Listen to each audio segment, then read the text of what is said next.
So hello friends, welcome to Gaurav economic classes.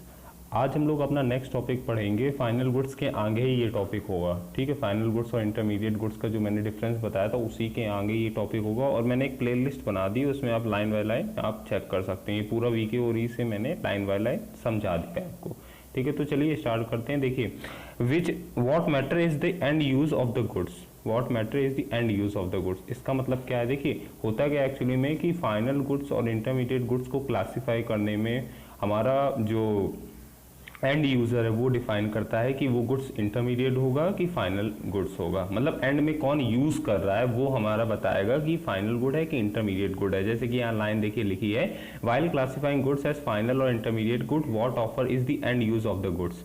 And use of the goods, you are to check what end use of a good it put to if it used by the producer as a raw material। अगर देखिए आपका कोई goods अगर purchase करा है producer ने, तो वो एज अ रॉ मटेरियल अगर यूज कर रहा है तो हमारा क्या होगा, वो इंटरमीडिएट गुड्स होगा, ठीक है।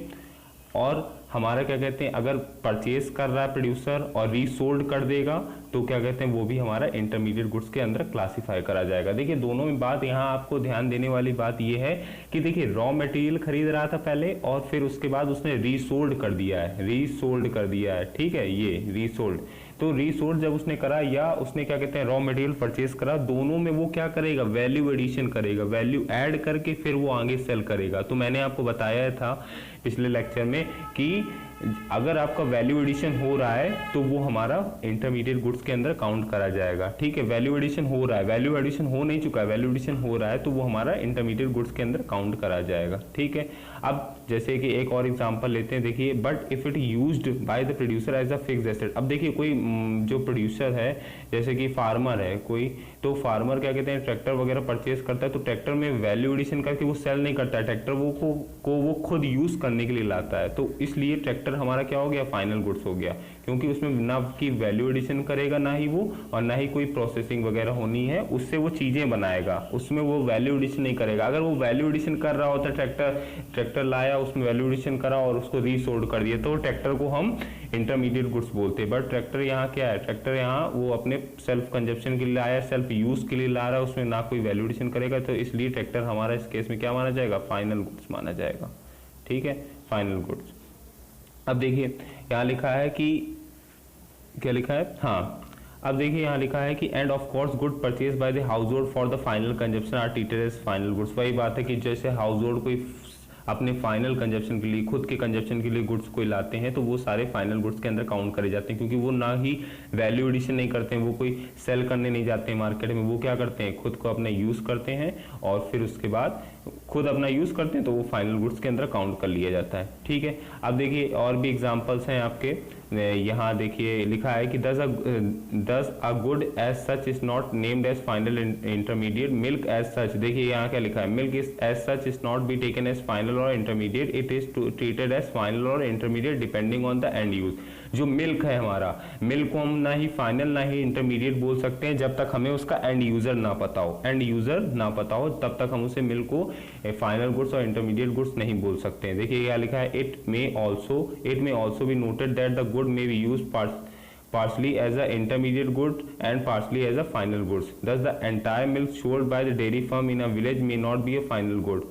Only that part of the treated as final goods which is sold to the consumer household. The other part sold to the producer. अब वही बात है, फार्मर अगर क्या करते हैं, फार्मर अगर गांव में कोई फार्मर है, फार्मर ने हाउस होल्ड को मिल्क सेल कर दिया है, तो वो उसके बाद क्या हुआ, जो हाउस होल्ड के पास मिल्क पहुंचा वो फाइनल गुड्स के अंदर काउंट हो जाएगा। बट अगर फार्मर ने प्रोड्यूसर को, जैसे अमूल डेयरी को मिल्क जो है सेल कर दिया, तो वो इंटरमीडिएट गुड्स में काउंट होगा। क्यों, अमूल डेयरी इसमें वैल्यू एडिशन करेगा, वो आगे और लोगों को सेल करेगा, ठीक है ना।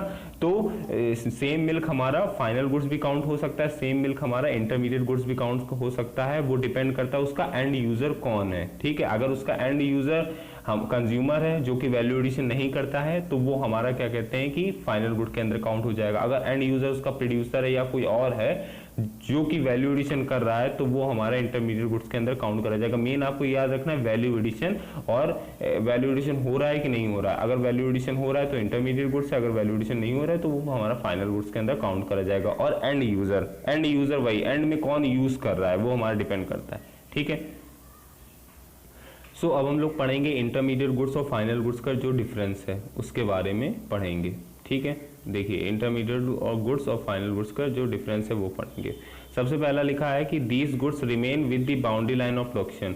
जो इंटरमीडिएट गुड्स होते हैं वो बाउंड्री लाइन ऑफ प्रोडक्शन में रहते हैं। बाउंड्री लाइन ऑफ प्रोडक्शन का मतलब क्या है? बाउंड्री लाइन ऑफ प्रोडक्शन का मतलब यहाँ ये है कि अभी भी इसमें वैल्यू एडिशन हो रहा होता है और फाइनल और प्रोसेसिंग वगैरह हो रही होती है। पूरी लाइन पढ़िए, देखिए क्या लिखा है, these goods remain within the boundary line of production and are not ready for the use by the final user. अभी इसे फाइनल यूजर यूज करने के लिए रेडी नहीं होता है, ये अभी प्रोडक्शन की बाउंड्री लाइन में ही होते हैं, मतलब इसमें वैल्यू एडिशन हो रहा होता है या प्रोसेसिंग हो रही होती है। बट फाइनल गुड्स हमारा क्या है?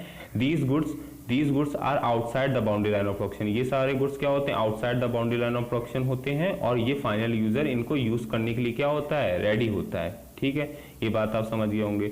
अब सेकंड देखिए, these goods may be use as a raw material. जैसे इंटरमीडिएट गुड्स है वो क्या है? हमारा as a raw material use करा जाता है। रॉ मटेरियल यूज करा जाता है, इसका मतलब जैसे कोई रॉ मटेरियल प्रोड्यूसर लाया तो उस रॉ मटेरियल से फिनिश गुड्स बनाया तो उसमें वैल्यू एडिशन करा, तो इंटरमीडिएट गुड्स एक तरीके से क्या होते हैं? रॉ मटेरियल होते हैं। ठीक है, और यहाँ अकाउंटिंग ईयर का मतलब होता है 1 ईयर। ठीक है, अब देखिए फाइनल गुड्स क्या है? These goods are not as a raw material.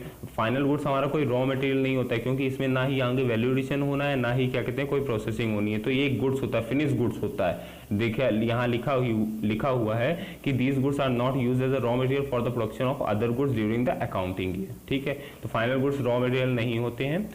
Third point लिखा है, these goods may be resold by the firm for profit during the accounting year. देखिए जो इंटरमीडिएट गुड्स होते हैं वो रीसोल्ड करे जा सकते हैं, किस पर्पस के लिए? प्रॉफिट पर्पस के लिए।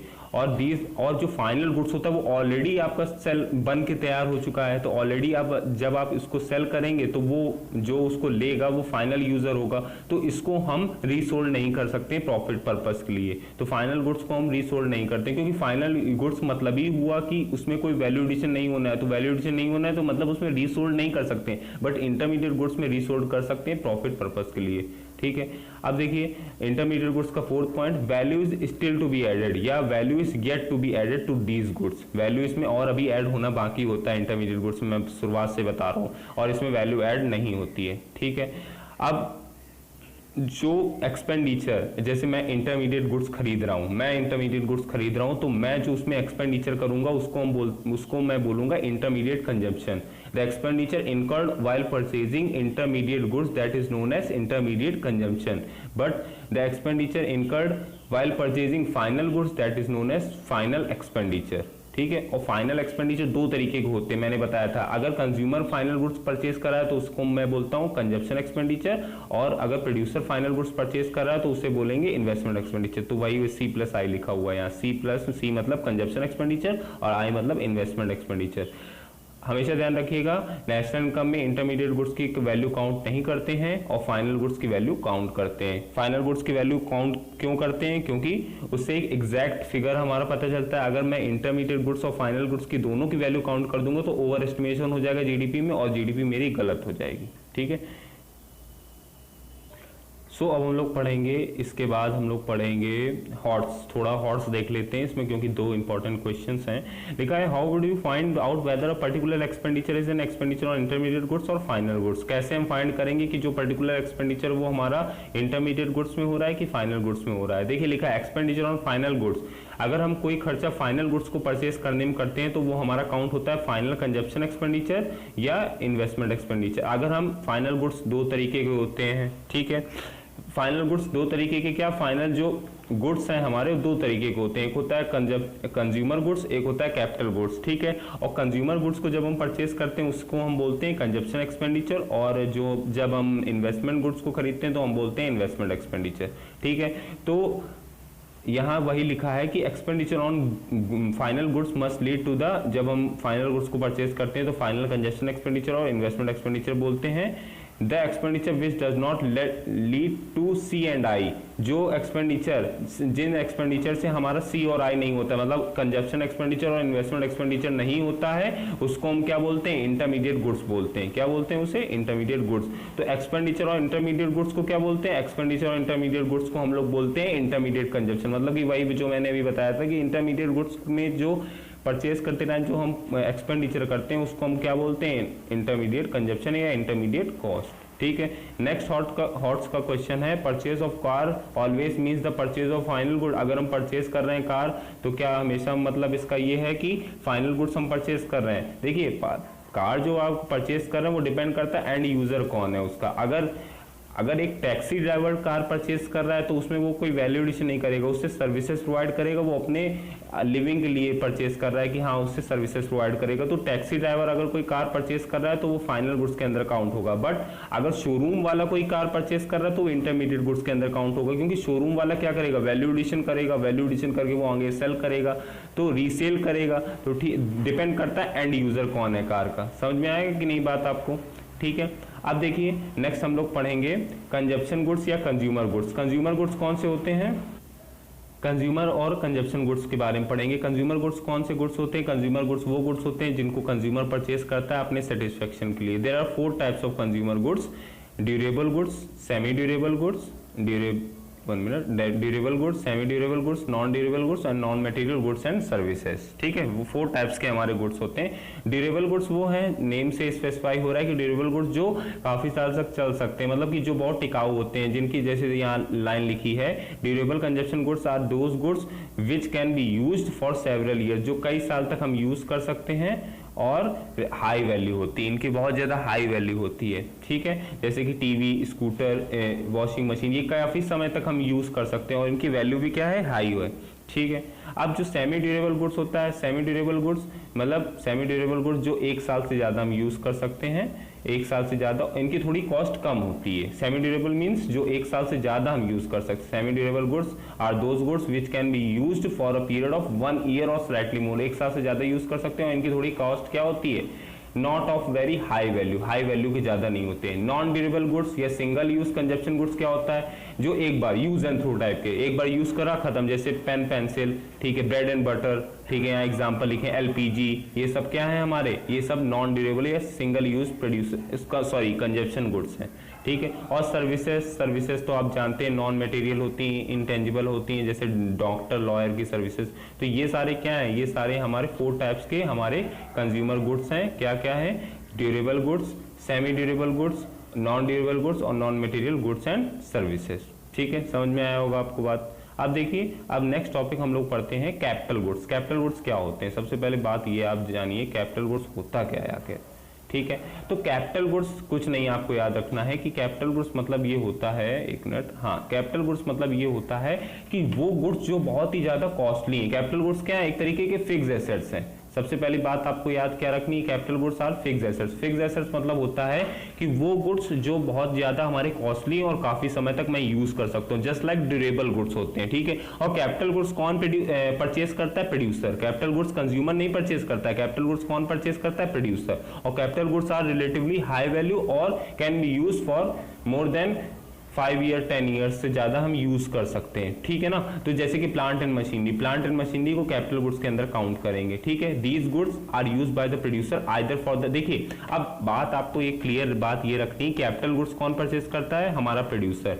अगर प्रोड्यूसर कैपिटल गुड्स परचेस करता है तो प्रोड्यूसर मशीनरी क्यों लाता है, प्रोड्यूसर मशीनरी क्यों लाता है भाई? प्रोड्यूसर मशीनरी इसलिए लाएगा ताकि क्योंकि उसे रिप्लेसमेंट करनी होगी, या मतलब कि पुरानी वाली मशीन उसकी खराब हो गई होगी तो उसकी जगह नई लानी होगी, या उसको नेट एडिशन करना होगा। मतलब यहाँ देखिए लाइन लिखी है, प्रोड्यूसर जो कैपिटल गुड्स क्यों परचेस करता है, for the replacement of the capital stock, मतलब कि पुरानी वाली मशीन की जगह नई मशीन लाने के लिए, और या नेट एडिशन मतलब पुरानी मशीन तो है ही, मतलब एक मशीन है ही और एक और ले आए, मतलब नेट एडिशन करने के लिए 2 मशीन ले आए। ठीक है ना, तो हमेशा ध्यान रखिएगा कैपिटल गुड्स प्रोड्यूसर क्यों लाता है, कैपिटल गुड्स प्रोड्यूसर इसलिए लाता है कि वो रिप्लेसमेंट कर सके कैपिटल स्टॉक का, या हमारा नेट एडिशन कर सके। नेट एडिशन मतलब एक पुरानी थी और उसकी जगह नई ले आए। ठीक है, अब देखिए एज फिक्स्ड एसेट्स, हाँ, as fixed assets capital goods are repeatedly used in the process of production. अब एक बात सिंपल सी आप बताइएगा, जो कैपिटल गुड्स होते हैं मतलब जो मशीन होती हैं उनको प्रोड्यूसर क्या करता है, उनसे producer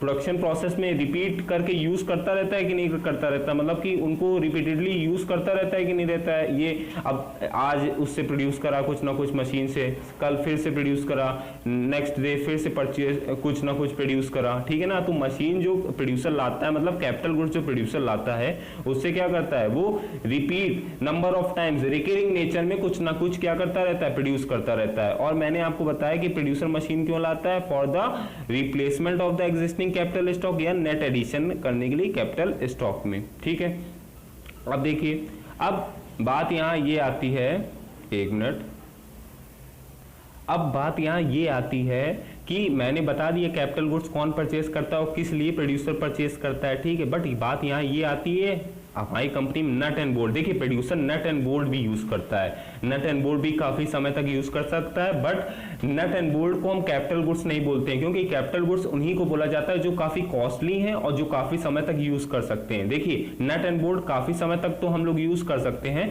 but nut and bolt हमारे कॉस्टली नहीं होते हैं, तो नट एंड बोल्ट को हम कभी भी क्लासिफाई कैपिटल गुड्स के अंदर नहीं करेंगे, ठीक है। उन्हीं चीजों को कैपिटल गुड्स के अंदर क्लासिफाई करते हैं जो काफी कॉस्टली हैं और जो कि काफी समय तक हम यूज कर सकते हैं, ठीक है।